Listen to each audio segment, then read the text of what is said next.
کہتے ہیں محمود غزنوی کا دور تھا۔ ایک شخص کی طبیعت ناساز ہوئی تو طبیب کے پاس گیا اور کہا کہ مجھے دوائی بنا کے دو۔ طبیب نے کہا کہ دوائی کے لیے جو چیزیں درکار ہیں سب ہیں سوائے شہد کے۔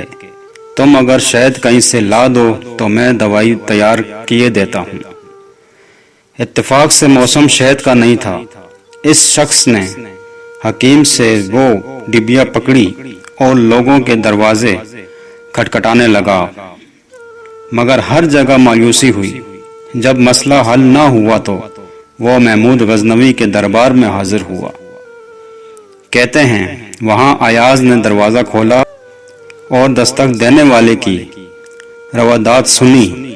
اس نے وہ چھوٹی سی ڈبیا دی اور کہا کہ مجھے اس میں شہد چاہیے۔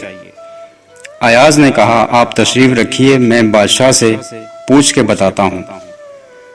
ایاز وہ ڈبیا لے کر بادشاہ کے سامنے حاضر ہوا اور عرض کی کہ بادشاہ سلامت، ایک سائل کو شہد کی ضرورت ہے۔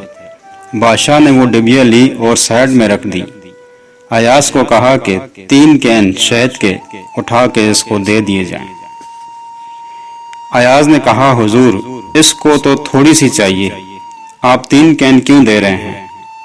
بادشاہ نے ایاز سے کہا ایاز وہ مزدور آدمی ہے، اس نے اپنی حیثیت کے مطابق مانگا ہے، ہم بادشاہ ہیں، ہم اپنی حیثیت کے مطابق دیں گے۔